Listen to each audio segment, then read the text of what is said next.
ரிஷபராசி நபர்களுடைய குழந்தைகள் எவ்வளோ தான் மன அழுத்தங்களை ஏற்படுத்தினாலும் நீங்கள் குழந்தைங்க மேலே உள்ள பாசத்தை எப்பயுமே விட்டு கொடுக்க மாட்டீங்க சார்.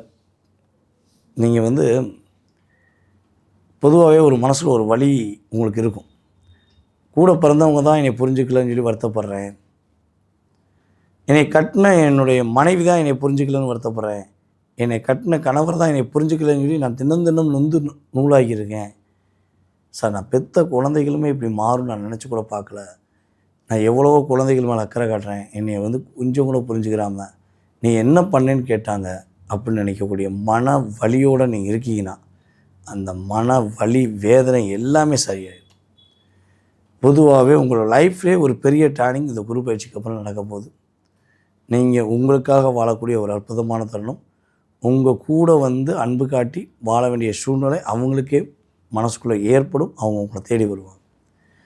அதே போல் லாபம் சார்ந்த விஷயங்களை பல தடுமாற்றம். நீங்கள் உழைக்கிற உழைப்புக்கெல்லாம் நேரத்தில் பெரிய லெவலில் இருக்கணும், பெரிய பொசிஷனில் இருக்கணும்.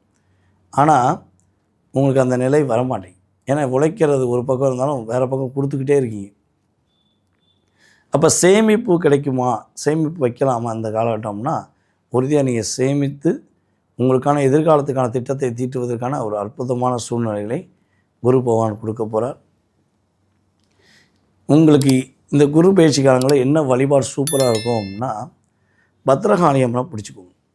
அம்மா தாயே நீ தான் எனக்கு உறுதுணை, உன்னை நம்பி இருக்கேன் தாயி அப்படின்னு சொல்லி மனசார பத்திரகாளி அம்மனை மனசார வழிபாடு செஞ்சு நீங்கள் கரெக்டாக ஃபாலோ பண்ணிட்டு வந்தீங்கன்னா, அப்புறம் வெள்ளிக்கிழமை சுக்கிர ஓரையில் 8 to 9 சுக்கிர பகவானை வழிபாடு செஞ்சிங்கன்னா, மகாலட்சுமி தாயாரை வழிபாடு செஞ்சிங்கன்னா உங்கள் லைஃப் எண்ணம் போல் சிறப்பான ஒரு வாழ்க்கையாக, மகிழ்ச்சியை அதிகம் கொடுக்கக்கூடிய ஒரு வாழ்க்கையாக இருக்கும் என்பது நிதர்சனமான உண்மை.